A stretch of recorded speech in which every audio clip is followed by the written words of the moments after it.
23 अगस्त 2023 शाम 6:04 पर भारत का चंद्रयान 3 इतिहास रचते हुए चांद के दक्षिणी ध्रुव पर उतर गया। अब हम दक्षिणी ध्रुव पर उतरने वाले पहले देश बन चुके हैं, लेकिन ये इतिहास कैसे बना, ये आपको शायद अभी तक किसी ने ना बताया हो। करोड़ों भारतीयों की तरह आपने भी चंद्रयान 3 को लाइव चांद पर उतरते हुए देखा होगा, लेकिन शायद ही कुछ ऐसे लोग होंगे जिनको उतरने की वो प्रक्रिया समझ में आई हो। चांद पर उतरने की कैलकुलेशन निर्धारित कैलकुलेशन से थोड़ी अलग भी रही। एक बार चंद्रयान 3 को अपना रास्ता भी बदलना पड़ा और भी काफी ऐसी चीजें थी जो आखिरी के 17 मिनट में कंप्यूटर ने तय की, जो कैलकुलेशन से अलग हुई। रियल टाइम में चंद्रयान 3 के उतरते वक्त क्या क्या हुआ, चलिए आसान भाषा में समझने का प्रयास करते हैं। जब लाइव में इसरो वैज्ञानिकों ने सूचना दी कि अब लैंडिंग शुरू होने वाली है, लोग आतुरता के साथ इसरो की स्ट्रीमिंग से नजरें भी नहीं हटा रहे थे। जिन चार्ट्स और ग्राफ्स को सिर्फ साइंटिस्ट समझते हैं, उन्हें देखकर लोग समझने की कोशिश कर रहे थे कि आखिर हो क्या रहा है। जब चंद्रयान 3 की ऊंचाई चांद की सतह से 30 किलोमीटर ऊपर थी, तो शुरू की गई थी चांद पर चंद्रयान 3 की लैंडिंग। जहां चंद्रयान 3 को उतरना था, वो जगह चांद की सतह से ऊंचाई में 30 किलोमीटर और हॉरिजॉन्टल 745.6 किलोमीटर दूर था। यानी चंद्रयान 3 को 30 किलोमीटर नीचे जाने के साथ साथ 745.6 किलोमीटर चांद की सतह के साथ साथ यानी हॉरिजॉन्टल भी जाना था। चंद्रयान 3 की लैंडिंग को इसरो ने 4 हिस्सों में बांटा था। पहला, रफ ब्रेकिंग फेज, 30 किलोमीटर की ऊंचाई से 7.4 किलोमीटर की दूरी तक और हॉरिजॉन्टल 713 किलोमीटर। दूसरा, एल्टीट्यूड होल फेज, 7.4 किलोमीटर की ऊंचाई से 6.8 किलोमीटर की दूरी तक और हॉरिजॉन्टल 3.48 किलोमीटर। तीसरा, फाइन ब्रेकिंग फेज, 6.8 किलोमीटर की ऊंचाई से 0.8 किलोमीटर की दूरी तक और हॉरिजॉन्टल 28.52 किलोमीटर। चौथा, टर्मिनल डिसेंट फेज, 0.8 किलोमीटर की ऊंचाई से नीचे सतह तक और हॉरिजॉन्टल 150 मीटर।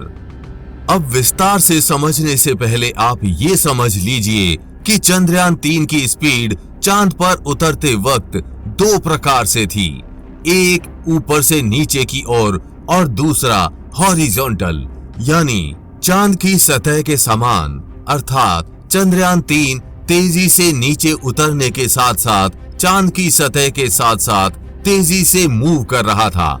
चलिए अब चारों हिस्सों को समझते हैं विस्तार से। रफ ब्रेकिंग फेज, इस फेज में चंद्रयान 3 को 30 किलोमीटर की ऊंचाई से 7.4 किलोमीटर की दूरी तक चंद्रयान 3 का लैंडर आया, जबकि चांद की सतह के साथ यानी हॉरिजॉन्टल 713 किलोमीटर दूर गया।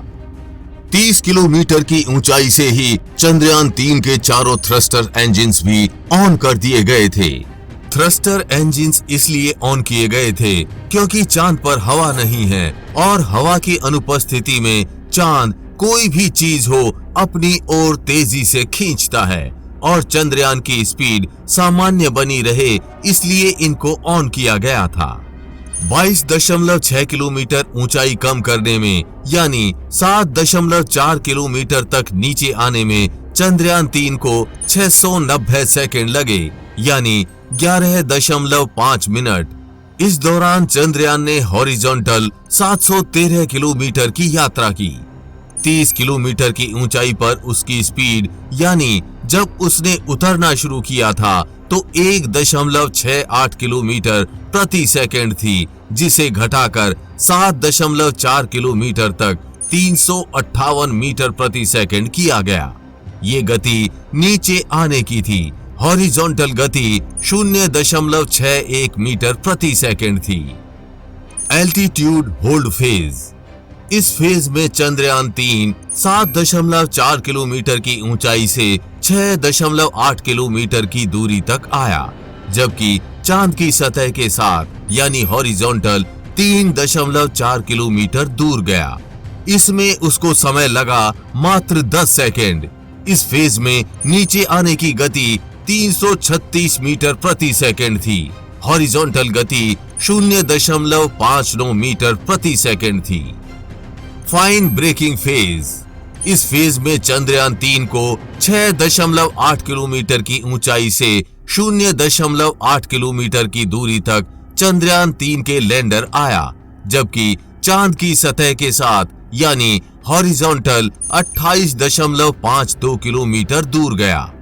यहां तक चंद्रयान 3 ने हॉरिजॉन्टल 28.52 किलोमीटर की दूरी तय की, यानी लैंडर अब लैंडिंग वाली जगह के ठीक ऊपर था। ऊंचाई थी 0.8 से 1.3 किलोमीटर तक। यहाँ पर आके इसके 2 थ्रस्टर इंजन्स ऑफ हो गए और अब 2 थ्रस्टर इंजन्स के साथ ये नीचे गया, क्योंकि उसे उतरने की सही जगह देखते हुए नीचे आना था, यानी वो अब हेलीकॉप्टर की तरह उड़ रहा था। यहाँ आने के बाद चंद्रयान 3 के laser Doppler velocity meter LDV और lander horizontal velocity camera LHVC भी शुरू हो गए और चंद्रयान के उतरने के लिए सही जगह का चुनाव करने में सहायता करने लगे। यहाँ आने के बाद चंद्रयान 3 ने अपने निश्चित उतरने के स्थान से थोड़ा रास्ता बदला। 150 मीटर दूर यानी हॉरिजॉन्टल चांद की सतह पर उतरा। उसके चारों पैर नीचे की तरफ थे।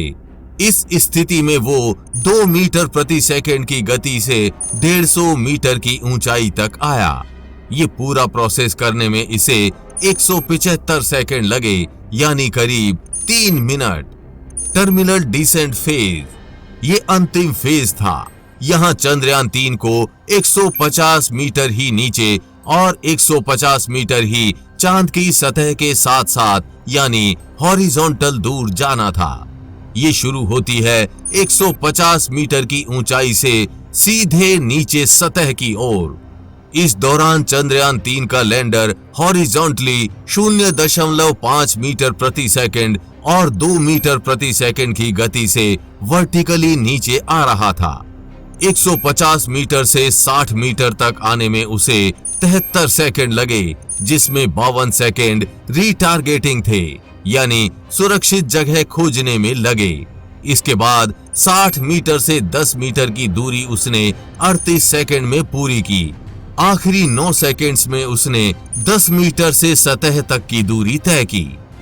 इतनी गणित और सटीकता के बाद विक्रम लैंडर ने अपने पांव चांद की जमीन पर रखे। तब जाकर हमारा चंद्रयान 3 मिशन सफल हुआ।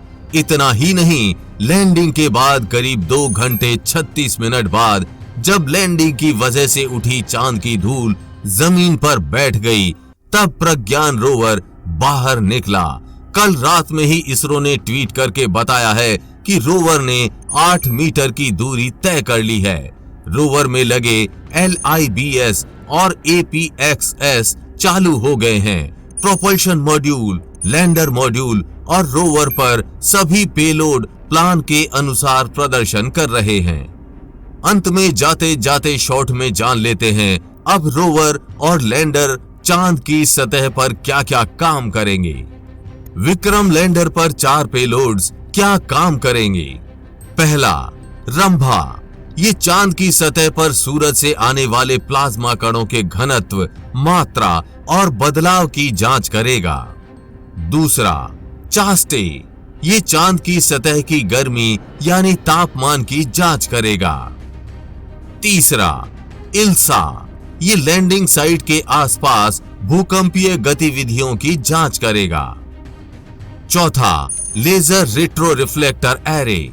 ये चांद के डायनेमिक्स को समझने का प्रयास करेगा। प्रज्ञान रोवर पर 2 पेलोड्स हैं, वो क्या करेंगे।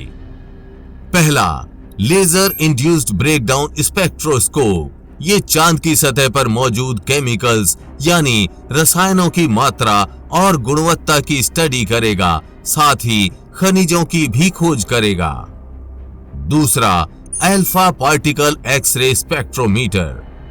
ये एलिमेंट कंपोजिशन की स्टडी करेगा, जैसे magnesium, aluminium, silicon, potassium, calcium, tin और लोहा। आपको ये जानकारी कैसी लगी और आपने चंद्रयान 3 की चांद पर उतरने की सफलता का जश्न कैसे मनाया? नीचे दिए गए कमेंट बॉक्स में लिखकर हमें जरूर बताएं। चंद्रयान 3 पर लगातार आगे भी ऐसे ही अपडेट्स आते रहेंगे, इसीलिए अभी चैनल को सब्सक्राइब करके बेल नोटिफिकेशन ऑन जरूर कर लें। वीडियो को लाइक और शेयर करना ना भूलें। जल्द ही मिलेंगे ऐसी ही इंफॉर्मेटिव वीडियोस के साथ और आपको कुछ अच्छा सिखाएंगे। तब तक के लिए जय हिंद, जय भारत।